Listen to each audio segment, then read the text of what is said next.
All right, everybody, we're gonna get started here, and I'm gonna call to order the Central U.P. CEDS and RHP meeting on June 27th, 2024, excuse me.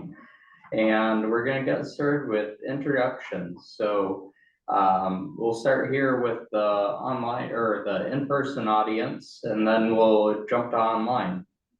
So Ryan, would you get started?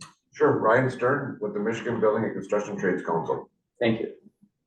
Cindy Myers with the Dickinson Area Economic Development Alliance. Holly Toma, Rural Relations. I'm Ed Legault. I'm the Executive Director for the Delta County Economic Development Alliance. I'm Gabby LaJoy. I'm the Executive Director for QCAD. And I'm Ryan Susi, Senior Planner at QCAD. Yeah. And I'm Chris McGovern with Connected Nation. And thank you. That does it for our in-person audience, and turn it over to the online audience. I see Brianna.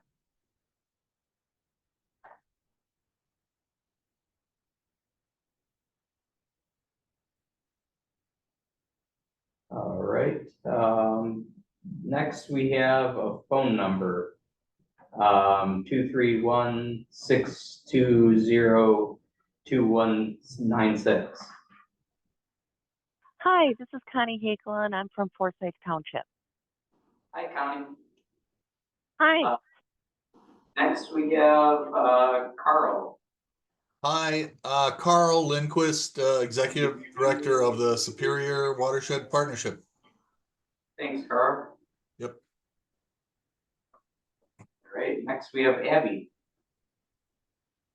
Good morning. I am Abby Hansen with the State of Michigan and Eagles Brownfield Redevelopment Coordinator. Thank you, Abby.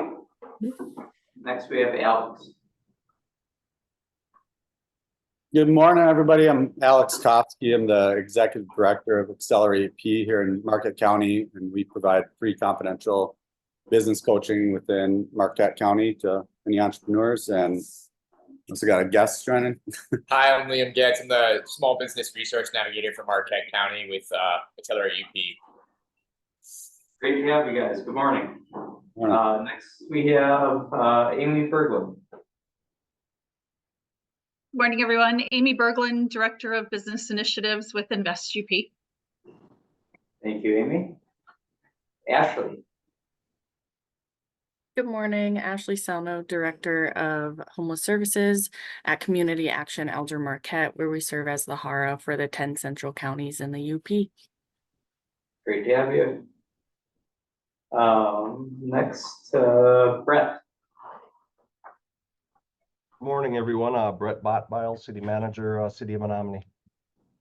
Good morning, Brett. Next, we have Dave Nyberg. Morning, Dave Nyberg, Executive Director for Business Engagement and Economic Development here at Northern Michigan University. Hi, Dave. Next, we have Emily Susi. I wasn't ready. Hi, everybody. Emily Susi with QCAD. Keeping you on your toes. Next, we have Lee Shuri. Hey, good morning, everyone. Lee Shuri, Michigan representative for the U.S. Department of Commerce Economic Development Administration. Glad to have you, Lee. Next, we have Michelle LaJoy. Good morning, Michelle LaJoy with Community Action Elder Marquette. I'm the Executive Director and also co-lead with QPAD on the RHP. Thank you. Next, we have Jessica Walter. Hi, Jessica Walter, and I'm going to be joining QPAD soon, so excited to meet everyone. Great. Great to meet you, Jessica. We're so excited. And Joe Teal. Morning, everyone. I'm Joe Teal. I'm with Innovate Marquette Smart Zone, the destination center here. I'm working on a couple of projects with QPAD, and we're doing the technology development in our Marquette region. Thanks, Joe. And did I miss anyone? If so, speak up. All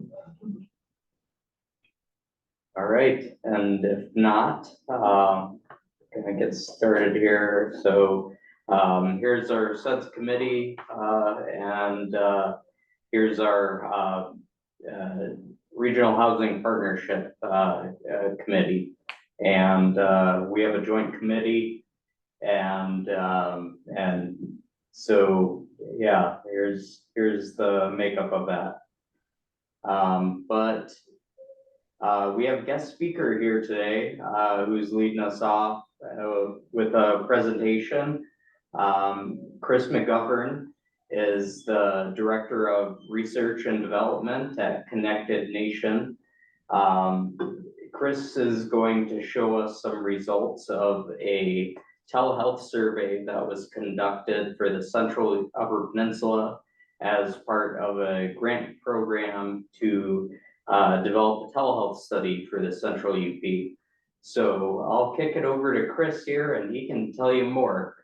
And he's got a presentation too, so I'm gonna kind of switch gears here and stop my share and load up a new presentation.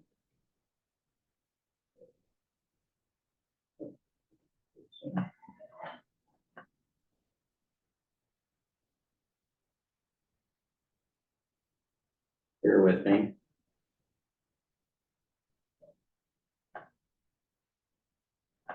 Here we go.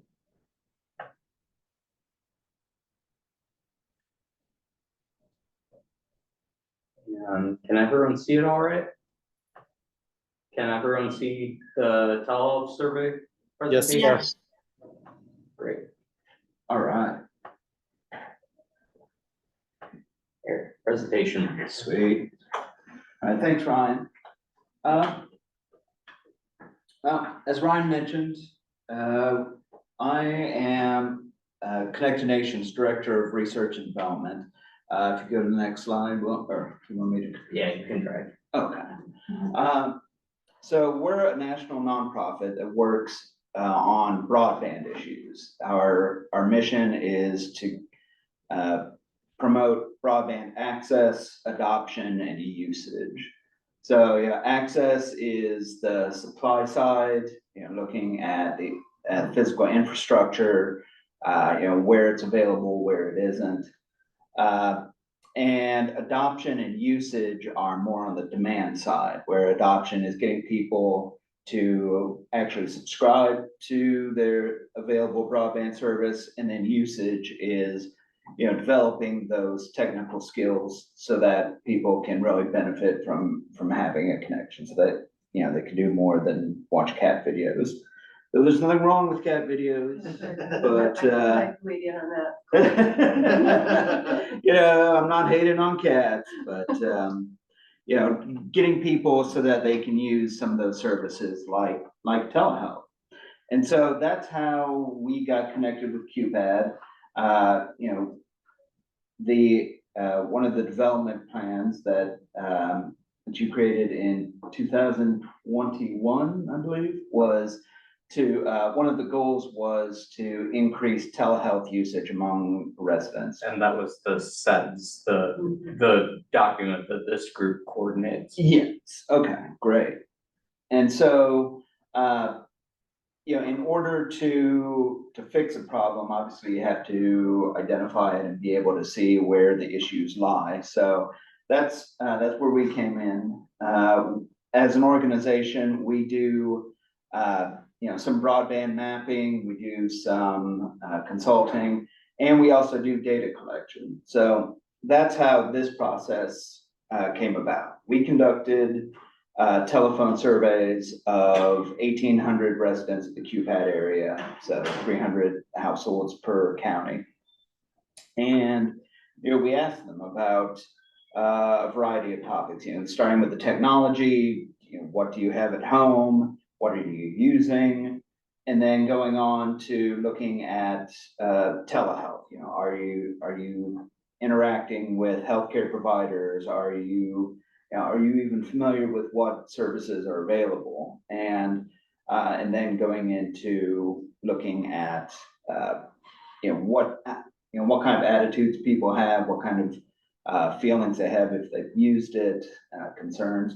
And so that is where these data points came from. We conducted the survey over the spring, and we've been crunching the numbers, and yeah, so this is what we have. So like I said, we started out talking about technology. The people that we spoke with, you know, just about everybody owns a cell phone of some sort. Of those, you know, the vast majority have a smartphone, so they're going to have some sort of data connection, like a data plan. Slightly smaller percentage has a home computer of some sort, and most of those, you know, do subscribe to home internet service. Either they're using their computer or they're connecting via their smartphones. And then in addition, about 4 out of 5 people said that they're connecting to the internet someplace outside of their home. That could be in addition to a home connection or instead of.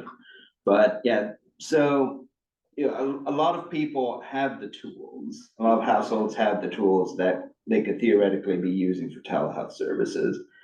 And yeah, this shows the breakdown by county. You know, Marquette County is a little bit lower, but I mean, they're all pretty even. You know, you see that they're a little bit lower in their use of internet outside of the home as well. But That's interesting. you know, it was surprising. You know, with using the internet outside of the home, that percentage being lower, maybe because, you know, more of them are connecting from home or using their smartphones. But yeah, you know, that was something that Ryan and I talked about. We broke down particularly Marquette County by zip code, the respondents, and it seems like you know, most of the respondents in that area or the ones that we spoke with were in, you know, professional communities, or you know, they not as many, you know, really outside the city, urbanized zip codes. Yeah. Okay. So that may have an impact on actually several of these. Hey, Chris, figures. Yeah. would it be okay if I ask the question now? Sure, please. I was just curious, what's the size of the survey or number of respondents? Altogether, it's 1,800, so it's 300 per county. Okay, perfect, thank you. We also looked at a population that we call internet insecure. These are people who said over the past 12 months that either they currently subscribe and at some point in the last 12 months they didn't, or vice versa. They don't have a connection now, but they used to within the last 12 months. And so we always want to look at this because, you know, these survey numbers, they are just a snapshot. They're you know, one point in time, but internet access and connection is not something that is, it's not a constant. People lose their jobs, people move. So sometimes they may have a connection now, but that doesn't mean that they're constantly set. And so, you know, once again, we break that down by county. In this case, Marquette County has the lowest percent of internet insecure compared to Menominee. So then we get into telehealth, where well, the way we're defining telehealth for this is that they have interacted with at least one healthcare provider via internet, smartphone, really any type of connectivity in exchange for an in-person visit. So yeah, if it's something that they could have done in person, but instead they opt for a remote visit, that is what these people are. And nearly 9 out of 10 people said that they have used telehealth services. Once again, Marquette's a little bit lower. Delta is, well, Schoolcraft is actually at the top, but Schoolcraft and Delta are above the average. With Marquette mostly being residents within the city proper, that might explain some of the lower telehealth usage, since it's easier to get to a doctor in person versus someone who has to travel from a more remote household. And I said, we talked about different modalities, how people are using it. Emailing their healthcare providers is the most common. Texting or visiting websites are follow-ups. Social media is kind of high. Maybe it's just me. I don't think of interacting with my doctor on Facebook, but getting information from the healthcare provider, that could be the way that's working. If their healthcare provider has posts about their hours or different changes, probably more so than really personal information.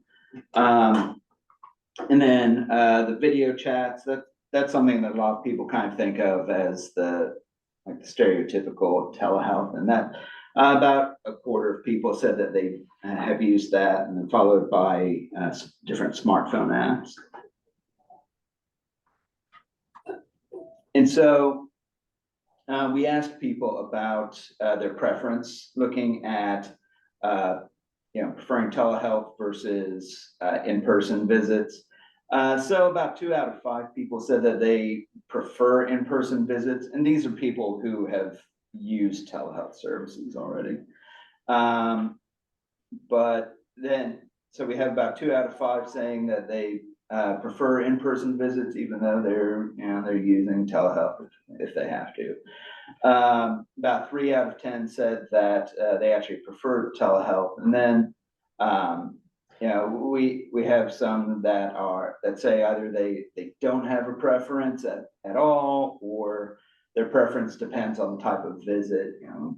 Getting test results may be something where they prefer to just do it from home versus like a more detailed inspection.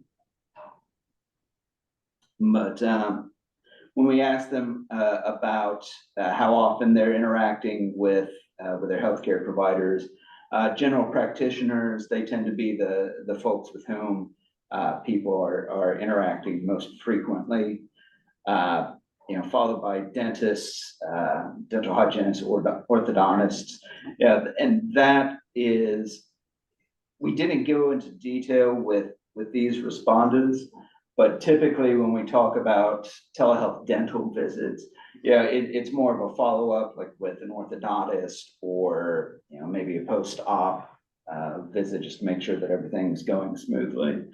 Then eye doctors, specialists, and convenient care type visits follow up with that.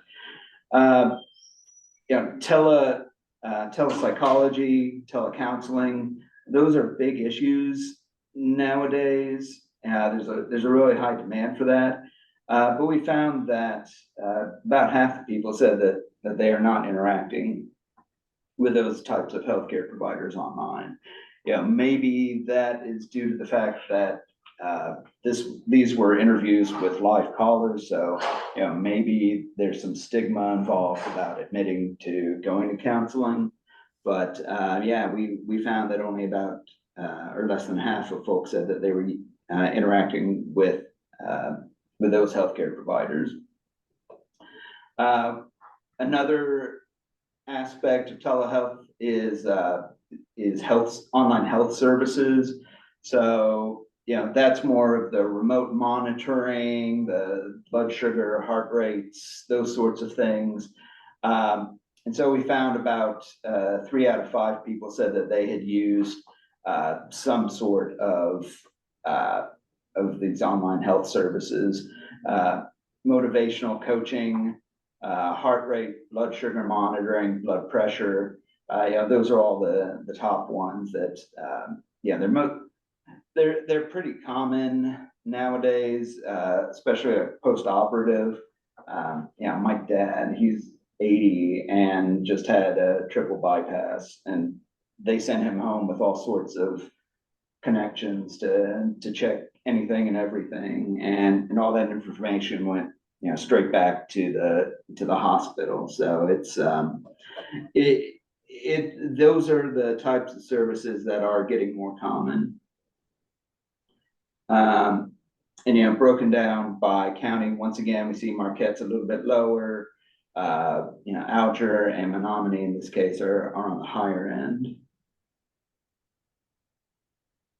And so once people have used telehealth, we wanted to see what their attitudes are about the services that they've received. And what we find is that the vast majority, about 9 out of 10 people, have had a really good experience. They felt that their providers were proficient, that they knew what they were doing. They feel like it saved them time, it saved them money, that the service was about as good as what they would have received in person, because I know that that's a lot of times a concern about whether issues will be addressed online like they would in person. And so, on the lowest end, and even in this case, about 85% of the people said that they agreed, either strongly or mostly, and that's that using the application saved them money. And cost is an issue for any kind of healthcare service, whether it's in person or telehealth. And typically, telehealth services will be people will be charged for those at about the same rate as they would as a regular visit with the same healthcare provider. And so that it seems to be not as a lot of people, or the largest percent, are reacting to the fact that the prices are about the same. We asked them if their healthcare provider actually provided a portal where they can get their information. One of the benefits of telehealth is patient empowerment, being able to access their own information. And about 4 out of 5 people said that yes, they believe that their doctor offers that service. Whether or not they use it, that may be a different matter. But a good portion of the respondents said that their doctors do offer it. And once again, about 4 out of 5 say that they already use telehealth services, but you can see in the lighter blue, about 1 in 20, about 5% say that they haven't used telehealth services yet, but they would be interested in doing so. There's another 5-6% that don't use the internet at all. So we need to get them over that hurdle before we can start promoting telehealth. And then about 6% say that yes, they use the internet for some reasons or for some applications, but telehealth isn't one of them. And so to get people more connected, we're going to have to identify and address the issues that are preventing them from doing so. And so when we asked about what their concerns are, we discussed earlier the fact that there are concerns that there are going to be some issues that people aren't, or that their healthcare providers won't recognize, they won't see, or they won't address it online. And so that is something that among telehealth users, we see that that's not the case. They have a different experience, but that is still one of the issues that's considered one of the top concerns. And then data privacy. the fact that people are talking about these personal issues going, the information going over the internet. There's all sorts of news stories about hospitals getting hacked and ransomware, and so that's something that we have found that really weighs on people's minds in all of our telehealth research. And then that's followed up by timeliness, how often the provider responds, and then cost again, whether it's going to cost more, whether insurance is going to cover. So one of the potential benefits that, especially in rural areas where travel and all of the issues and the time related to it, is one of the potential benefits is the saving of visits, or reducing the number of visits. So we ask people, how do you feel like using these services has saved you trips to a healthcare doctor or healthcare provider? And about half of them say yes. On average, those people say that they saved about 3.7 trips per year. And then once again, breaking it down by county, because Marquette, we saw a lower percentage of telehealth users there. Not surprisingly, we see a lower percentage saying that they're saving trips. So this is what we have compiled at the top level.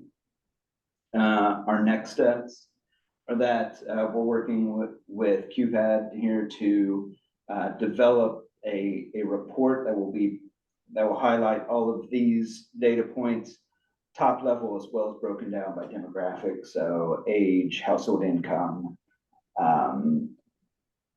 gender of respondent, I think is. But this will be broken down by a number of demographic cuts.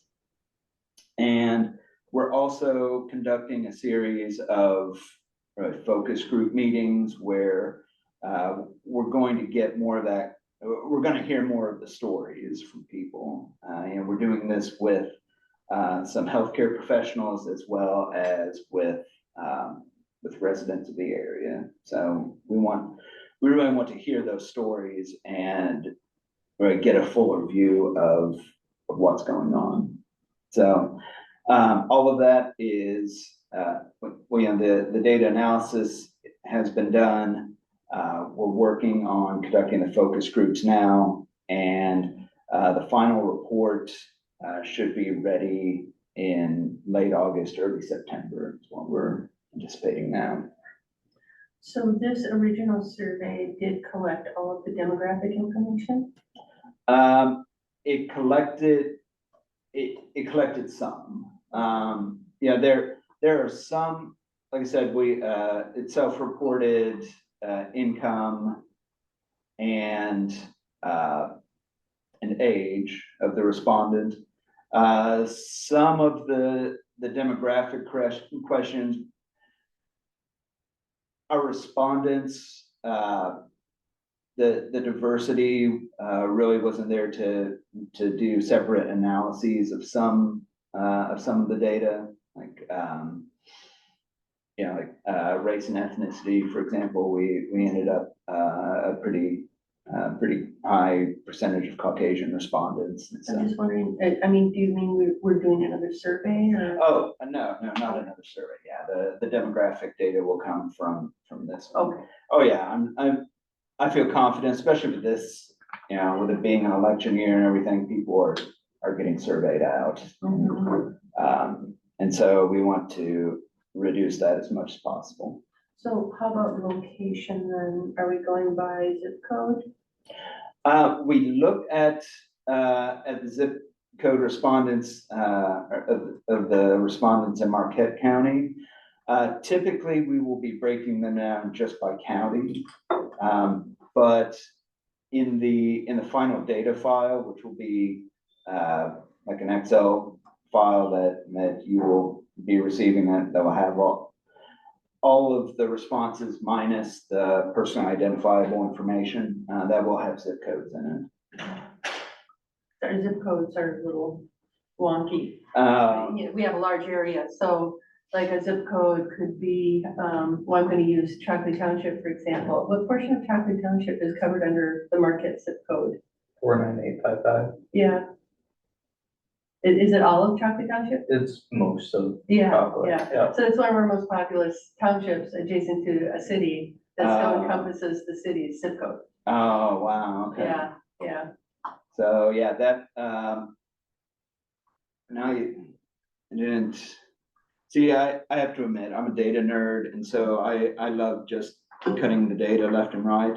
I didn't want to bore you all too much with all that, but, yeah, we have, race and ethnicity, respondents by age group, annual household income, and the presence of children. So those are the four. I'm feeling better about what we would be able to do. Like, how do we get to that? Good. All right. And this QR code, it will take you to our website where you can see some of the other telehealth related surveys that we've done or research.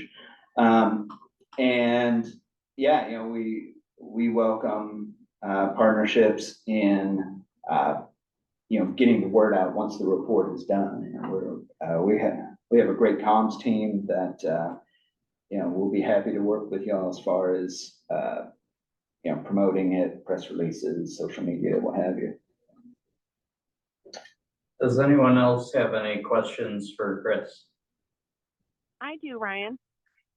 Yeah, I would go like ahead. to know if you, I would like to know if you plan on surveying the healthcare providers and getting their take on it, and to see what their plans are for the future as far as telehealth goes. We're not conducting a survey of healthcare providers, but we are having a series of 3 focus group meetings where we're talking with healthcare providers in, they've been broken down into community health, direct providers, and then administrators, and that would include IT type people. And we'll be hosting those, or we're in the process of hosting those focus groups now. Yeah, it will be more qualitative information than, we won't be able to say like these, like X% of healthcare providers plan to, start using telehealth services in the future, but we'll be able to hear some of their stories. Okay, thank you. Are there any other questions?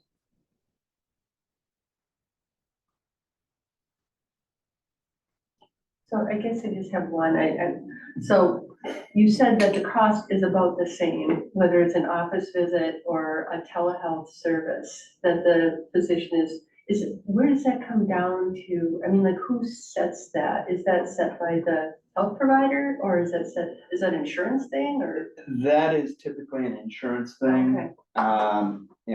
Whether it's private insurance or public, like Medicaid or Medicare. Typically the amount that is paid is in part it's from the insurer, and with a healthcare provider, it's a question of how much will they be reimbursed for for the services, and then whatever's left over gets passed on to the patient. Chris, this is kind of a add-on to Dottie's question. I'm assuming, one of the reasons for telehealth is if I don't have a certain service in my area with telehealth, I can get that type of service even if it's, 1,000 miles away. Right. are you seeing that many of the health providers are expanding that type of service so they can fill that gap where there's shortages in a certain area, or? There are, and there are, there are services that really specialize in different areas, and so that makes it, it's kind of it's a blessing for patients, because that means that they can see, like a specialist, like a cancer doctor from in Detroit or Cincinnati or wherever, and from their own home. It does raise concerns among some of the local healthcare providers, and that, their patients with whom, they've known them all their lives. And now if they're seeing somebody who isn't as familiar with them or familiar with their stories, because they're now available remotely, there are some concerns that there could be changes in the quality of service because of that. See, I would hope that our healthcare providers, based on their knowledge of the patient, that there would be some collaboration, that maybe I'm gonna get all my testing and everything done locally, and those results be read through something I help my patient with by someone who's a specialist. Right, yeah, and that sort of collaboration it is made a lot easier through telehealth from doctor to doctor. Yeah. Good.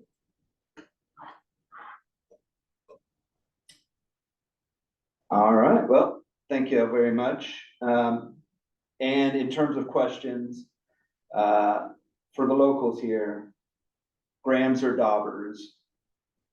Who has the best? You vote for grams for pasties. Oh. I'm in Indiana. We don't get pasties. I mean, they're both good. I like grams. Well, you did pronounce it correct. Well, I've had to practice. Good practice, good idea. But all right, I hear one vote for grams. Well, great. Well, thank you all very much. If you have any questions, feel free to reach out to me. Otherwise, my team, we're going to be working on finishing up these analyses, and then going on with the focus groups. Okay, Good. wonderful. All right, thanks a lot for your time.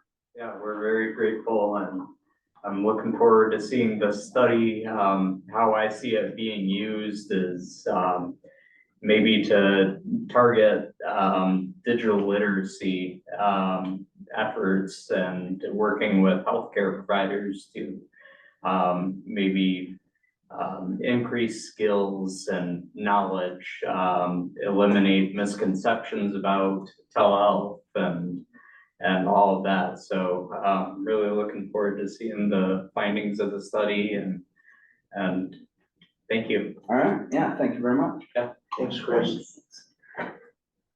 We'll get out of your hairs.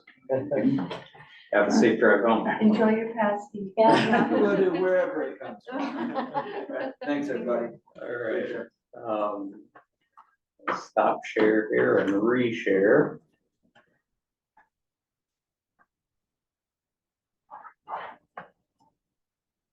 All right, we're on to My Neighborhoods. So My Neighborhoods is the newish program from MISTA.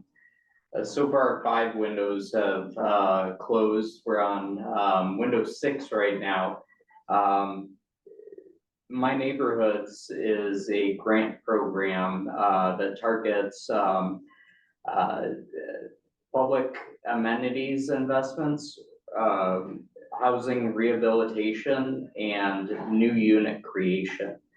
So our region, the central 6 counties of the UP, were allocated $2.48 million for this fiscal year. So far, $1,174,000 has been reserved of our target allocation. I'm not saying it's granted yet, but it's likely to be granted. But Misha is announcing the awards so far and starting in July. So just a little bit about this program because it ends on July 31st, and we want to spend all the rest of our remaining balance. Our remaining balance right now is $1,109,900.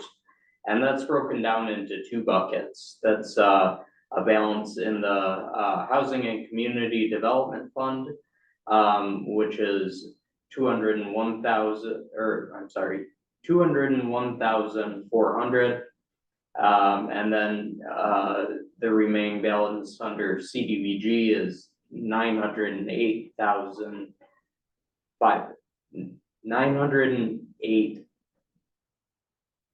I'm sorry, 908,500.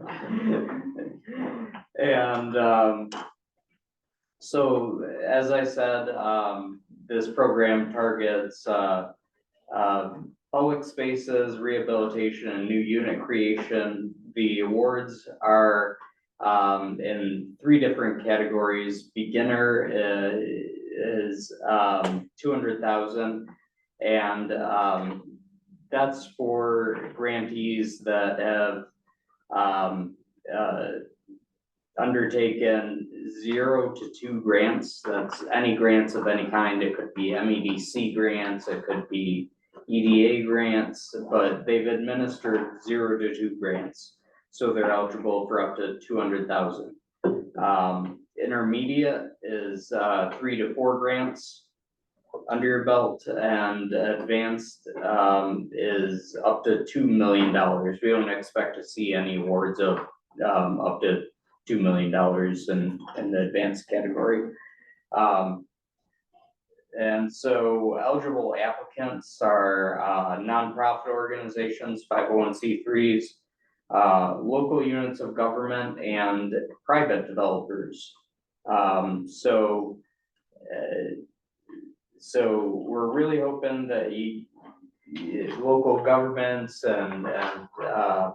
and private developers will look at this opportunity and apply for it. So under the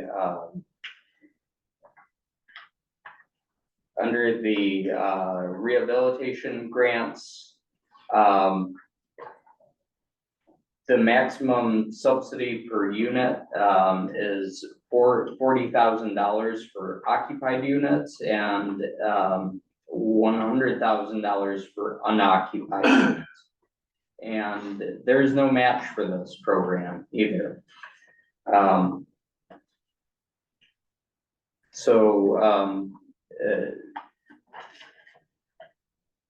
See, but 20% of the units have to be targeted to 60% AMI and below. So if you're building, if you're rehabilitating 2 homes, then one of those homes needs to be for targeting 60% AMI and below. If you're building 5 homes, one of them needs to be at 60% AMI and below. If you're targeting 10 homes, then 2 of the homes need to be 60% and below.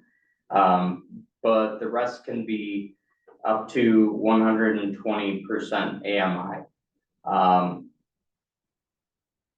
That's with a caveat here. Looking at our regional balance, how it's separated into Housing and Community Development Fund and CDBG. CDBG is only able to target up to 80% of AMI and below. So we're drawing down on the HCDF funds, and as we have only CDBG funds left, that cap is going to be 80%.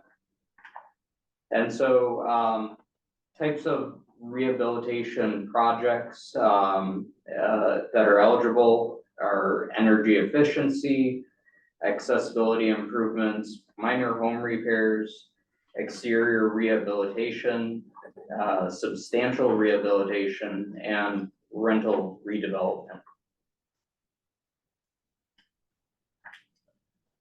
For the new unit creation, that's also up to 120 AMI. And 20% of units need to be at 60% and below. The maximum unit subsidy is $100,000, and that only applies for unoccupied units. The eligible activity types are construction of single family, for sale, or rentals. And the redevelopment of new units on vacant residential parcels that were the site of a demolition within the past 12 months for resale to an income eligible household as their permanent primary residence. And acquisition and redevelopment of vacant residential single family structures or for resale to an income eligible household as their permanent primary residence. Does anybody have any questions about the program? I posted a link to the program overview in this presentation, and as I send it out, you'll be able to click on it and find out more. This takes you to the program overview document that gives you all the details.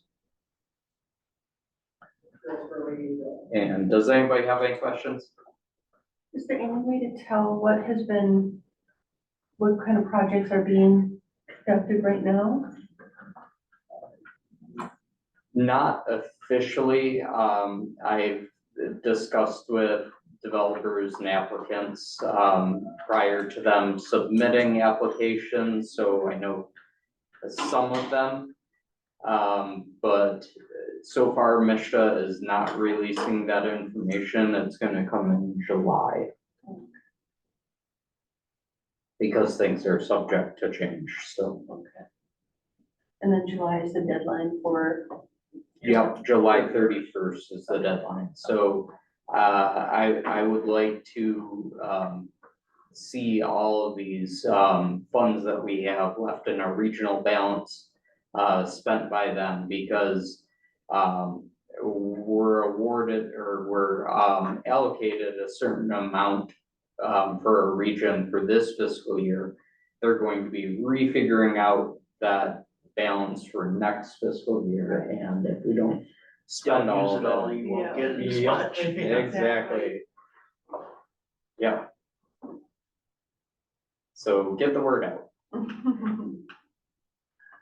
Yeah. Ryan, No, go ahead. I was just gonna say it's a bit of a quandary, you know, not having contractors, not having people that do these types of projects, right? I mean, you know, it's, it makes it difficult to move these funds along, really, so, sorry. That's okay. Are you looking for projects that, I guess, so the question is, does the project have to be completed prior to applying for the grant, or you have to be awarded the grant first and then complete the project? Like, how does it work, or does it work both ways? Yeah, you have to have not started the project. That's the question I need to ask. Yeah, and applicants have 2 years from notification that they got the grant to complete the project. Thank you. And on the MISTA updates, there wasn't really anything too much in my MISTA call yesterday. We got notification that grant awardees are going to start being announced in July. Recently reached out to me was this firm called Raven and Lotus. They indicated that they were contracted by MISTA to help figure out some of the regional allocation stuff from last year. So they had asked me a few questions. I didn't respond to them on it yet, but I wanted to take this opportunity to ask you all these 3 questions. And if you have any feedback, I'd be happy to take it. But Some of the questions they asked are, what barriers are preventing using my neighborhood funds as ideally as we would like? What populations are we having difficulty reaching? And what programs would we build in a perfect world if funding allowed for it? And so on this, what barriers are preventing using my neighborhood funds as we would ideally like? I discussed with a developer, just these size of awards, and requirements for having grants under your belt. Private developers aren't typically working with grants, and so this developer in particular said, I could rehabilitate 10 homes if I have the funding, but I haven't done any grants, and so he's limited to the $200,000. I think that's a barrier. Does anybody have any others that? Yeah, to me, that was one of the barriers that some of the people I've talked to had as well. And as an example, you have where maybe they haven't utilized grants in the past. I have someone that's done big developments in the past, but has been in the state of Michigan. And so they haven't dealt with this group. And so consequently, even though they have some projects that are very meaty, that would be very meaningful, they're treated like a beginner. Oh, geez.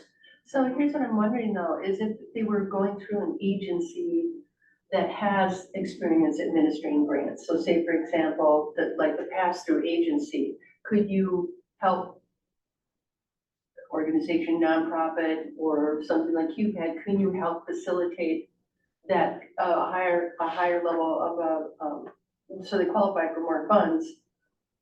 One of the things that we were theorizing what we could do to help this would be, as an example, the city of Escanaba has done many of these grants, like to build rental property within or mixed use property.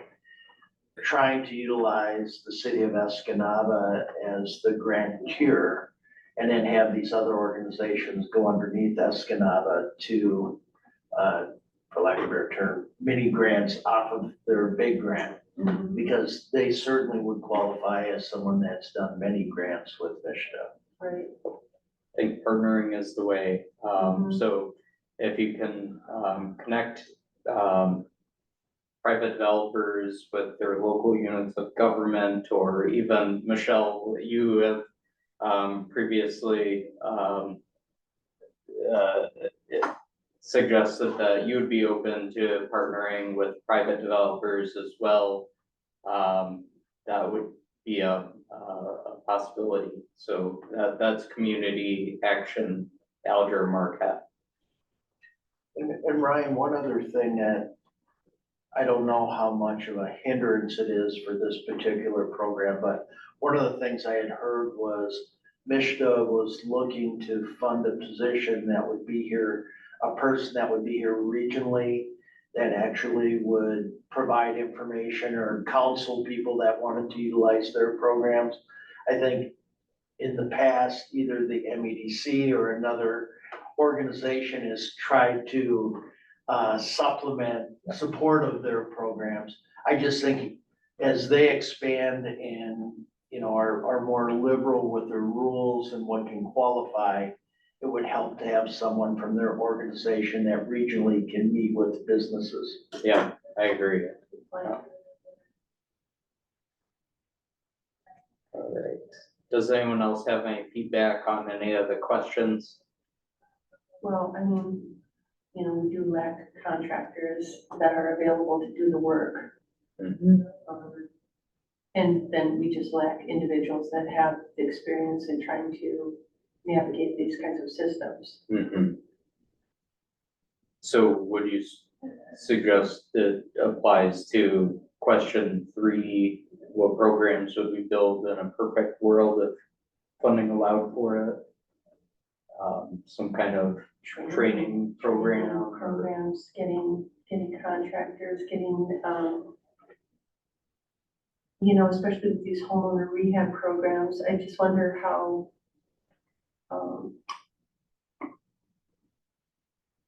I wonder what kind of training, and honestly, this, probably watch too much HGTV, but there are a lot, there are a lot of females, I think, that are interested in doing construction, and I don't know how much training is really available for them. You know what I mean? And I just feel like that is an opportunity, a missed opportunity for us is being able to train more females to do this type of work. And I think it's difficult for females, by the way, for a lot of reasons, but one of them is just the size of the equipment. You know what I mean? It's heavy. It's not always easy to manage. But there are certain things that can be done in a house. Say, for example, if you were installing the bathroom, I'm going to say like on the first floor versus second floor so that people can age in place or something like that. I think that those are like the plumbing, electricity, those kinds of things. I don't know if we're seeing an uptick on participation there, but I feel like that is a profession that has been, kind of. I don't want to speak for Ryan, but Yeah, I can tell you that that's it's been a right. very I'm dying to slow hear what you're saying. increase. What's that? It's been a very slow increase in females joining Okay. our apprenticeship program. It is climbing.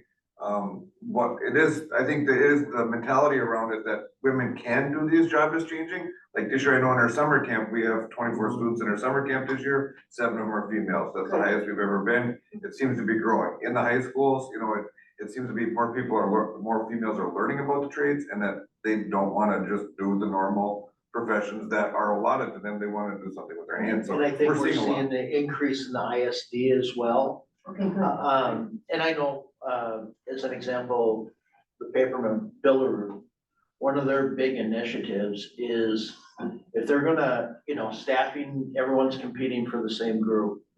They have to unlock people that haven't done that type of job before. And so there's a big push to bring females into their labor market. And I know Pamper Sales is heading up a group that strictly is a strategy of how do you bring more females into that type of an organization. And it was interesting because I have my nephew's daughter went through, she was an electrical apprentice and she's working. And, one of the things was, the equipment's heavy, all this. And she's not a real big person, but as you look at teams, everyone has unique skills. Well, guess what? Some of the guys that are much bigger can't get in crawl spaces that she can. And so, they utilize everyone's skills to benefit their project. And, everyone has different skills that allows them to do different things that not everyone can do. Mm-hmm, mm-hmm. And I know we're trying to work on a kind of facade improvement in the city of Nagani, and COVID happened and we didn't get it off the ground. But I felt that was just the ideal project because it really was just fixing up the exterior home. Mm-hmm. So it really wasn't going to be, it's not like roofing and moving or installing porches. It really is just kind of the paint and very light construction kinds of things. So it would be. I don't think there's a piece of construction that a woman can't do. Okay, I mean, I'm with the appropriate training. Right. I mean, there's males that can't. Yeah. That my daughter can pick up more than most of them can, and there's nothing that they can't do if they put their mind to it. We work, construction is a team project also. I mean, so there's nothing you can't do with it. So, okay. Good. No hindrance there. It's just getting that out there that they can do it. Yeah. Right. One thing that they're finding is the flexibility as being a woman is, moving into having children and that sort of thing. There's a lot more flexibility in the construction industry than there is in an office job. And so Dave, that's changing, but it's taking time. And Dave Nyberg says from the chat, NMU Women in Construction program is very focused on this topic, particularly in terms of providing career exploration opportunities for middle and high school girls in construction management. its working female enrollment continues to go up, and it's a major priority for the program. Wonderful.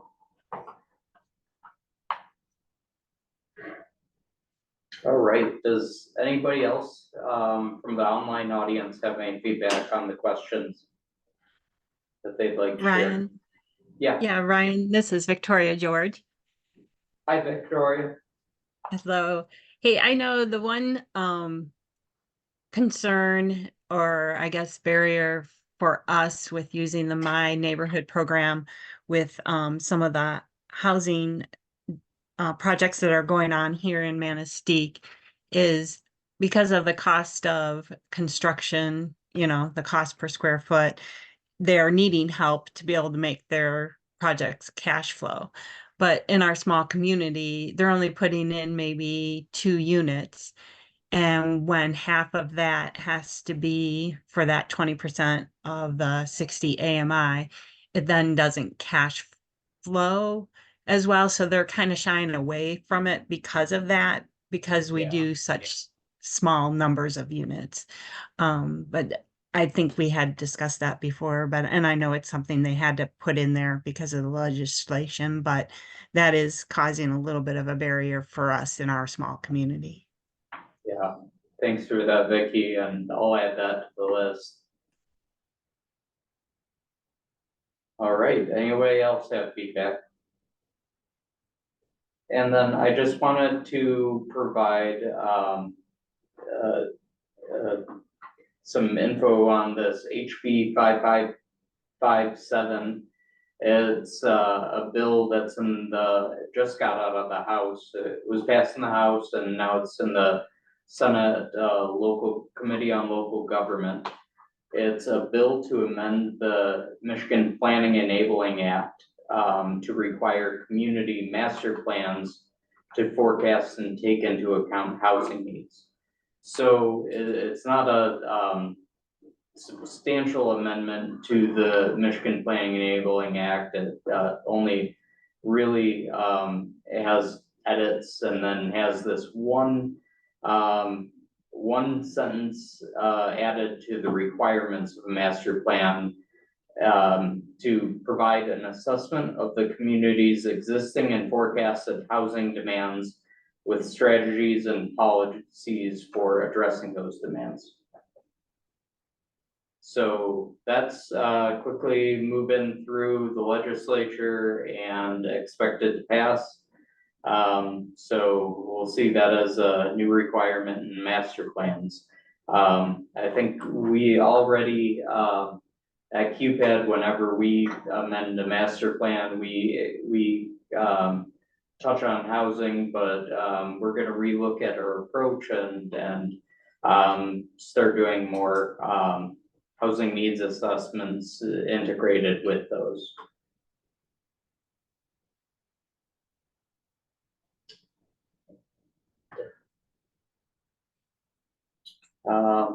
I just wanted to remind you about EDA and how it's a great program that you can apply for your public works projects.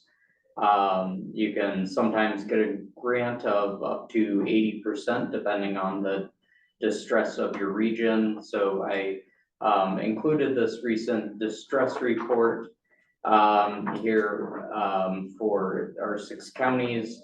Overall, our region qualifies for being distressed. Only Dickinson County does not meet the distress criteria, which is a good thing and a bad thing. But all the rest of our counties in some way, either by 24-month employment or per capita income, qualify for EDA funding. So if you have any public works projects on public property that will lead to private sector job growth, then and you think it might qualify, get a hold of me and I'll discuss with Lee your project and we'll see where it goes from there. but awards are typically from 250,000 up to $2 million. So it's good for those bigger size projects. Hey, Ryan. Yeah. Ryan, you mind if I jump in real quick? So this is Lee from EDA. Hey, I just wanted to point out, looking at this distress screen here, that even though Dickinson County as a whole is not a qualifying county, there's eligibility within the county. So that shouldn't discourage folks from Dickinson County from looking at EDA funding, because we can go down to census tract level, city level, village level, township level for eligibility, and it's definitely within that county. Thanks. Thanks for the clarification, Lee. Does anybody have any questions on EDA grants? All right, if not, I'm gonna move on and discuss our EDA grant.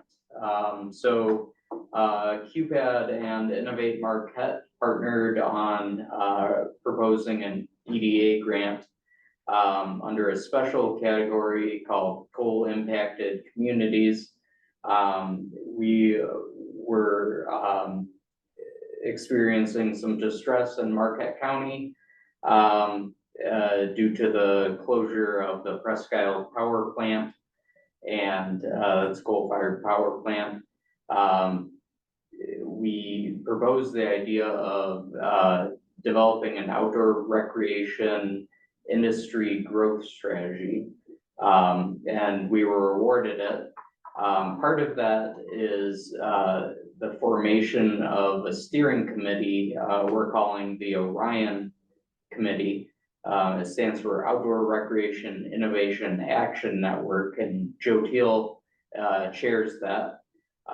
Recently, they were on TV6 discussing the awards, so if you can go to TV6 and find that video, it explains it really well. What the Orion group is up to right now, they just approved a RFP for developing this innovation growth strategy. And so we're looking for a consulting firm to assist us in creating a strategy. It'll go on throughout the year, and it'll all culminate in a outdoor recreation summit for the Upper Peninsula. So we'll expect the consultant to present out at that, and there's going to be a lot of other good stuff contained in that. Joe, did I miss anything? Do you want to jump in here and Sure, Ryan, thank you. Yeah, it's really exciting, and we really thank the EDA for the support to put the initiative together. There has been a lot of discussion going all the way back to 2021. We actually had a master's student come from Harvard, working with another really cool organization. It's on my LinkedIn. I can also share it as well. And did a feasibility study and did about 35 interviews at state level, local level, on the opportunity for outdoor recreation as an industry segment to offset the potential for economic hardship in the future. And that then turned into this application, which we worked closely with our groups and to put together an action strategy, but also put together a database of resources, a resource database that will identify all the key components within our region that could be activated and that are existing currently. One of the big initiatives here, and what I wanted to talk about, Ryan, was existing efforts that are in place around outdoor recreation industry, outdoor innovation, all of those things in the region that are already, there are some initiatives moving, and there have been work in the past. We don't want to rework any of that. We want to be able to utilize that information and build upon efforts and support efforts around the region that have that have begun. So we're not, duplicating any of that in this database, and put a really great database together that will help us then build a strategy to not only maximize the existing infrastructure and existing opportunities, but look at things that we can activate for the future that will help grow the industry, not just from outdoor recreation perspective in terms of people coming here and recreating in the space, or us having access to the space, but the industry behind that and the creature comforts that allow users with the electrification of everything and mobility to also enjoy the space. And a big component as well that's not listed. There's two things. One is sustainability of the assets. We want to build sustainable practices in at every step of the way, as we did with the Outdoor Innovation Fund and other outdoor initiatives. That asset is the most valuable, one of the most valuable assets we have. We want to make sure that we build sustainability planning in every step of the way as part of that. And then for the future, looking at it long term, and building out a plan to really maximize that, as well as the electrification feasibility study and electrification of trails network. We will have support from the Office of Future Mobility at the state level to look at a feasibility of some electrification initiatives, not only in our trails networks, but also combining the trails networks with some charging efforts that have been put in place. There's a number of chargers that have been approved, high-speed charging for electrical vehicles on our roadways.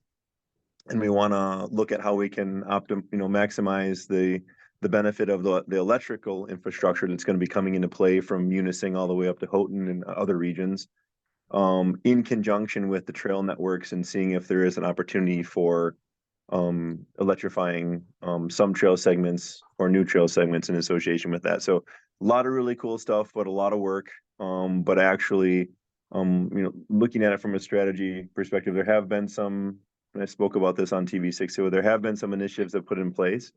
And I don't know if you guys have been following any of those, but there is some feedback that's not the most positive.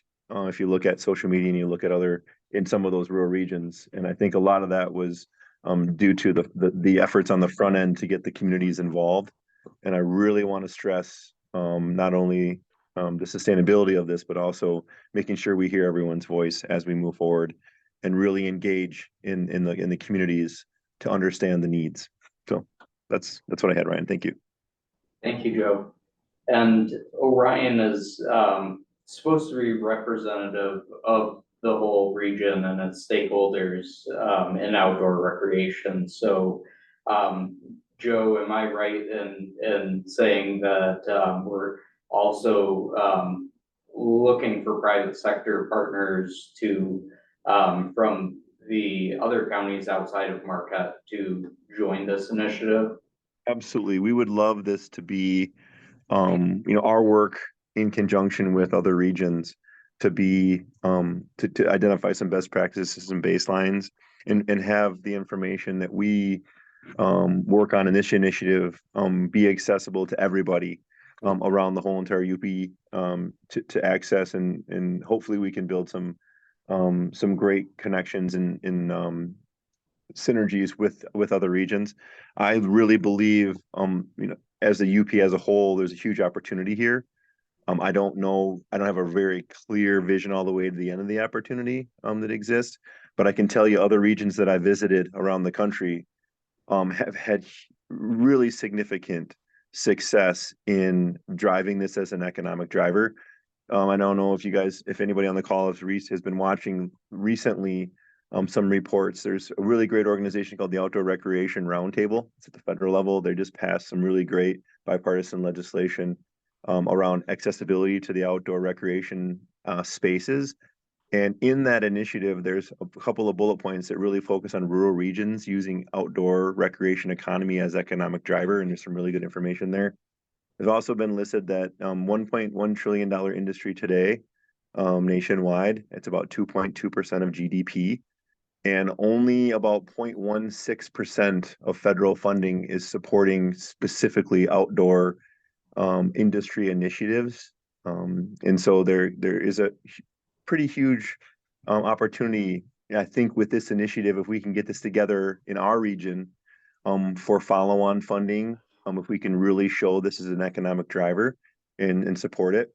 There are a couple of really cool initiatives already in place with some pilots this summer with a company called Electric Outdoor, who makes a solar-powered campsite canopy.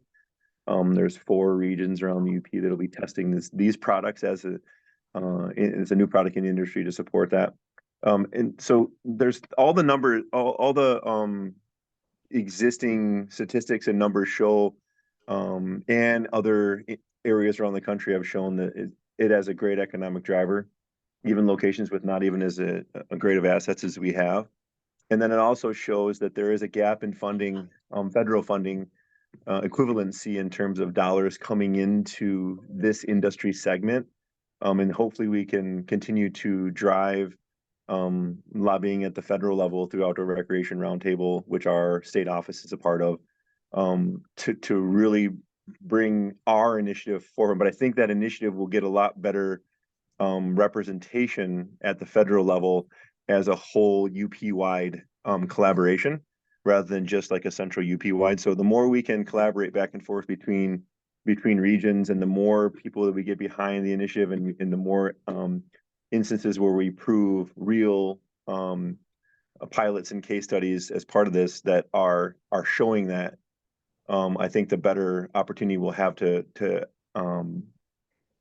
get us follow-on funding in the future from this initiative. And I think that's really the most important piece, really, is, you know, I think that if we can show the potential of it, and we can prove that, and that these initial funds show the potential for success in the future with a really good plan, I think we have a great shot at some pretty significant follow-on funding under this program.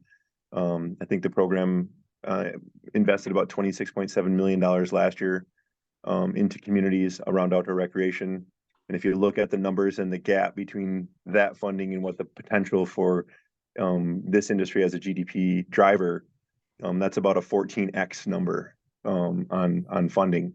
So significant potential for follow-on funding, I think, if we can prove this out.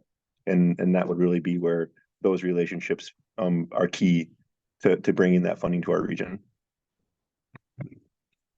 Thank you, Joe. Thanks.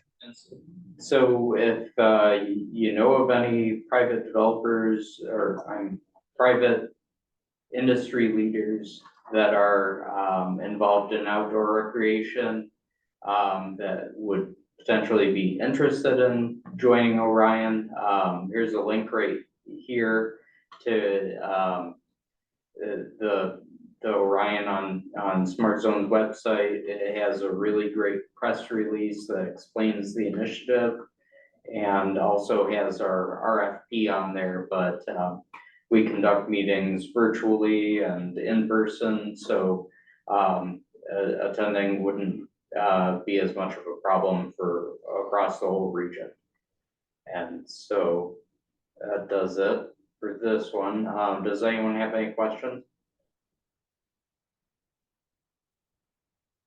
Okay. Hey, Ryan, I have a question or a comment, just and thanks to Joe for the great overview of Innovate Marquette's work and what it's doing through Orion in partnership with QPAD. I guess my question is, and in full disclosure, you know, we had our second meeting of the steering committee for Orion yesterday, which I serve on.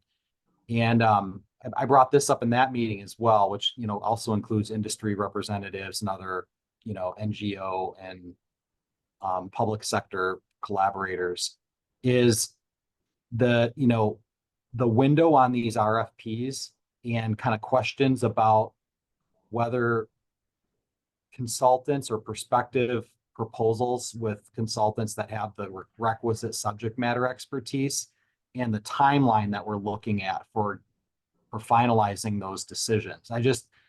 Do you and or Joe have a sense of, you know, who may be interested in leading these initiatives through Orion? I guess my initial question or concern is that this is pretty specialized work, and that getting it right in terms of who's leading this stuff is going to be really important. And I don't know if you have any insight on the types of proposals that you're expecting within that 2-week time window.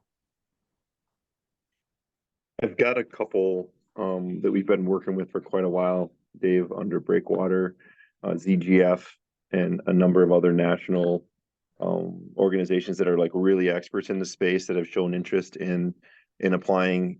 And so those are like kind of the two that I'm hoping to see RFPs from right now.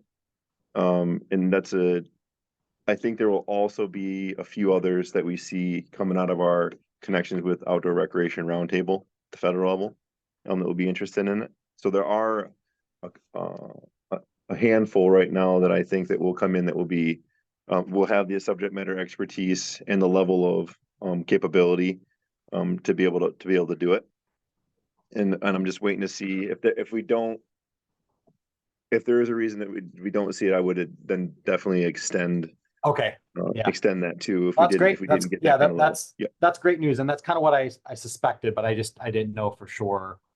I'd done quite a bit of pre-work on communicating with some organizations about the initiative as it was coming, kind of ahead of time, to kind of get kind of garner some excitement around coming up here and doing it, and hopefully that'll turn into RFPs. Yeah. Thank you, Dave. That's a great question. There's one other thing we should talk about too, Dave, on the electrification of trails.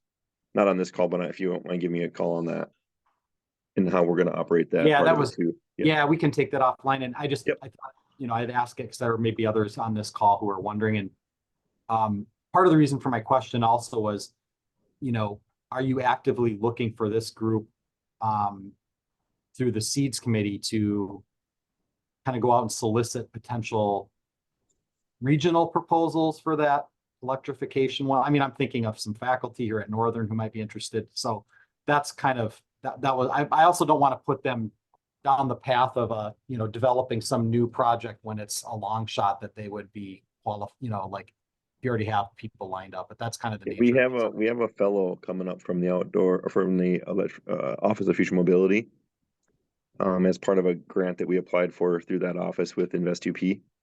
Okay. And that fellow, I think, is going to be really involved in working on that with local Northern faculty, students, others. I would like that to be a really solid regional approach to this. I feel like that we have plenty of talent in the region that we can pull together a pretty great group of people, not necessarily like a standard just RFP going out, but more of a collaborative effort with that fellow from the Office of Future Mobility and some interested parties in the local region that have shown interest about the electrification of the trails and actually using local vendors and local talent to do a lot of that work. Great. Thank you. Appreciate that. Sorry I wasn't there yesterday, Dave. I was down in Sault Ste. Marie. Oh, no, that's good. Thanks for the opportunity to ask a question, Ryan, and thanks, Joe. Yeah, thanks, guys. And public sector consultants also expressed some interest, and so I shared the RFP with them too. So oh, great. We're working with them on a project right now too. That's awesome. Good. Yeah, great. So hopefully we'll get some surprises too, and more proposals. So this takes us to the end of the presentation here. Grant opportunities, EDA, Public Works and Economic Adjustment is always available. There's no deadline. I touched on that earlier.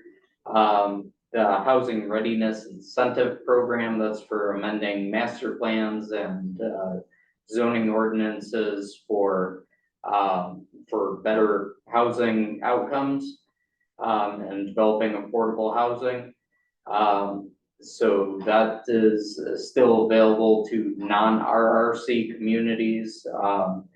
And I noticed in the budget that was just passed that they're re-upping that for the next fiscal year. So I believe RRC communities will have another pot of funding in that amount. MISHDA, My Neighborhoods, I mentioned the deadline for that is July 31st, and There's a DOT grant, Safe Streets and Roads for All.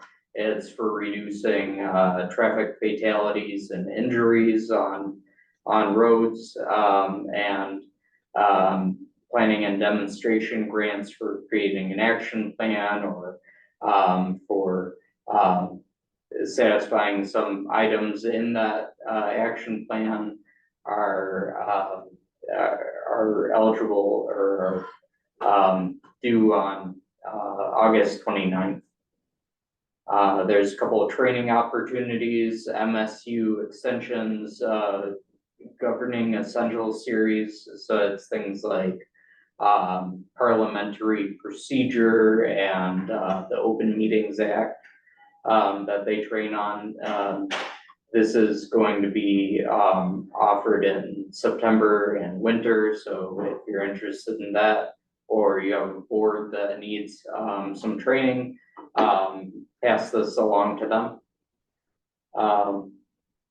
CEDM is having a real estate development boot camp.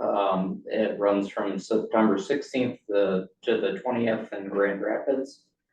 And Michigan Townships Association is holding their Up North Summit at the Island Resort and Casino, July 23rd through 24th. So they'll have some legislative updates and a few items of interest presented out at that summit. And then finally, Eagle is holding it's a community catalyst catalyst communities series, and this session is on partnering with underserved communities on clean energy and manufacturing. It's a webinar that is on July 31st, so sign up for that if you are interested. And just plugging this website, this is an MML, Michigan Municipal League, created this website in spring of this year. And it is a website that consolidates all Michigan funding sources. So it's a really handy website for finding grants and funding for all sorts of different kinds of projects. And check that out if you're interested. Which brings us to partner updates. Anybody have anything to share that's regional or that's relevant to regional development, or that you just gotta share? I'll share one thing quick, Ryan. We just finished the past weekend, Island Resort Championship, the Epson Tour leading to the LPGA. And outside of Mother Nature throwing us a couple of curveballs on Saturday, the tournament went off great. It continues to be one of the favorite stops of the Epson players, as well as their tour, based on how well the tournament is run. The Delta County Chamber of Commerce is the presenting sponsor.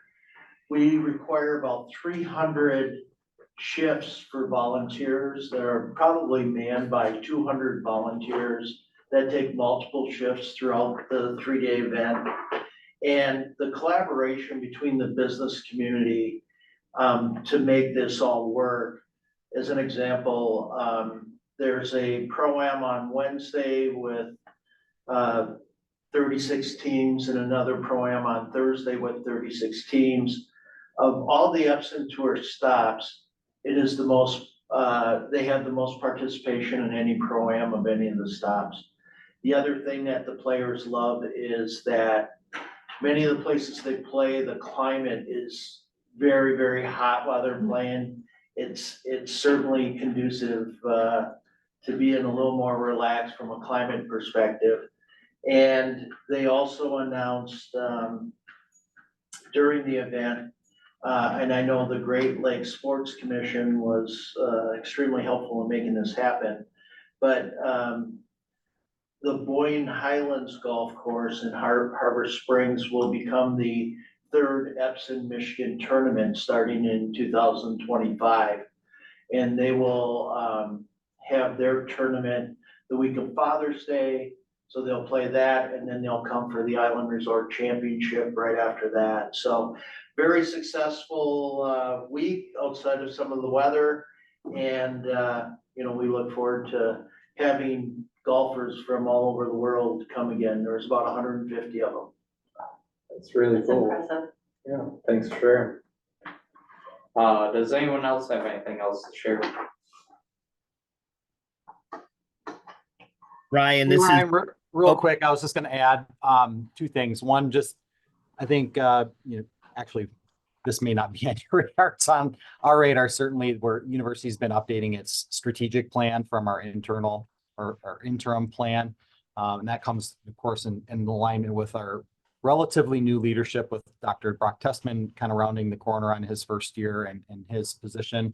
So I mentioned that because I'm excited about a lot of the regional economic development and let's say rural serving nature of Northern's DNA and what that means for the university's focus and its strategic plan moving forward. So stay tuned on that. I know we'll be talking with all of you about that once it's rolled out and of course, celebrating the university's 125th anniversary this fall.